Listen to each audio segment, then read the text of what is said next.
بسم اللہ الرحمن الرحیم۔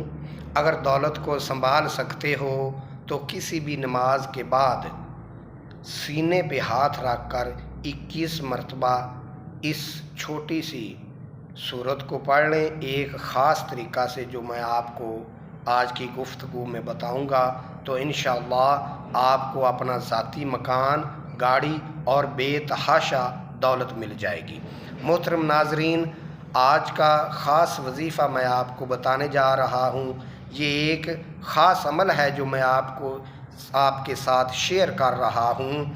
اس وظیفے کو کرنے والا کوئی بھی آج تک کسی بھی نعمت سے محروم نہیں رہا، اسے مانگنا نہیں پڑتا بلکہ خود بخود مل جاتا ہے۔ تو بلا تاخیر چلتے ہیں آج کے اس خاص عمل کی طرف۔ اس عمل کو آپ کسی بھی نماز کے بعد، فجر کی نماز کے بعد، ظہر، عصر، مغرب یا عشاء کی نماز کے بعد، جب بھی آپ کو آسانی ہو آپ کر سکتے ہیں، اور مرد اور عورتیں دونوں کر سکتے ہیں۔ اسے خواتین مخصوص ایام میں بھی کر سکتی ہیں، اس پر کوئی ممانعت یا پابندی نہیں ہے۔ کرنا آپ نے یہ ہے کہ سب سے پہلے کسی بھی نماز کے بعد آپ نے جب نماز ادا کر لیں تو اس کے بعد وہیں بیٹھ پر آپ نے اس عمل کو کرنا ہے۔ سب سے پہلے اعوذ باللہ من الشیطان الرجیم، بسم اللہ الرحمن الرحیم، یہ آپ نے پڑھنا ہے۔ یہ بھی اس وظیفہ کا حصہ ہے۔ اس کے بعد 7 مرتبہ درود ابراہیمی آپ نے پڑھنا ہے۔ ایک مرتبہ میرے ساتھ مل کر پڑھ لیں۔ اللہم صلی علی محمد وعلی آل محمد کما صلیت علی ابراہیم وعلی آل ابراہیم انک حمید مجید۔ اللہم بارک علی محمد وعلی آل محمد کما بارکت علی ابراہیم وعلی آل ابراہیم انک حمید مجید۔ 7 مرتبہ آپ نے یہ درود پاک پڑھنا ہے۔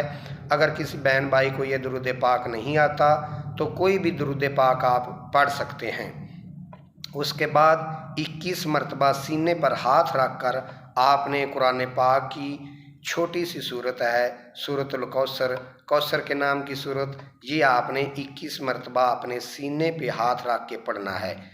بسم اللہ الرحمن الرحیم، انا اعطیناک الکوثر فصل لربک وانحر ان شانئک هو الابتر، یہ 21 مرتبہ آپ نے پڑھنی ہے۔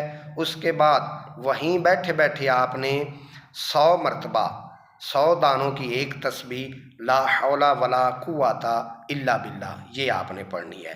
لا حول ولا قوت الا باللہ کے بارے میں ایک روایت ملاحظہ فرمائیں کہ نبی پاک صلی اللہ علیہ وآلہ وسلم نے ارشاد فرمایا کہ اے عبداللہ بن قیس رضی اللہ تعالیٰ عنہ، کیا میں تمہیں جنت کے خزانوں میں سے ایک خزانے کے متعلق نہ بتاؤں؟ تو حضرت عبداللہ بن قیس رضی اللہ تعالیٰ عنہ نے عرض کی، یا رسول اللہ صلی اللہ علیہ وآلہ وسلم ضرور بتائیں۔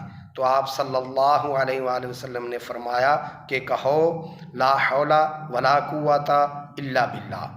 ایک اور روایت میں ہے کہ حضرت عبداللہ بن مسعود رضی اللہ تعالیٰ عنہ بیان کرتے ہیں کہ میں نے ایک دفعہ نبی پاک صلی اللہ علیہ وآلہ وسلم کے سامنے لا حول ولا قوت الا باللہ پڑھا، تو آپ صلی اللہ علیہ وآلہ وسلم نے فرمایا کہ اے عبداللہ بن مسعود رضی اللہ تعالیٰ عنہ، کیا تم اس کا مطلب جانتے ہو؟ تو میں نے عرض کیا کہ اللہ اور اس کا رسول خوب جانتے ہیں۔ تو آپ نے خود ہی ارشاد فرمایا کہ اس کا مطلب ہے کہ نیکی کرنے کی طاقت نہیں اور برائی سے بچنے کی ہم میں ہمت نہیں مگر اللہ کی توفیق سے۔ یہ لا حول ولا قوت الا باللہ یہ 100 مرتبہ آپ نے پڑھنا ہے۔ اس کے بعد آپ نے دعا مانگنی ہے۔ انشاءاللہ العزیز اس عمل کی برکت سے آپ کی تمام پریشانیاں اللہ پاک اپنے فضل و کرم سے دور فرمائیں گے، اور آپ صلی اللہ علیہ وآلہ وسلم نے فرمایا کہ جو بندہ کثرت سے استغفار کرتا رہتا ہے اللہ پاک اس کی تمام مصیبتیں پریشانیاں دور فرما دیتے ہیں اور اس کو ایسی جگہ سے رزق عطا فرماتے ہیں جہاں سے اس کا گمان بھی نہیں ہوتا۔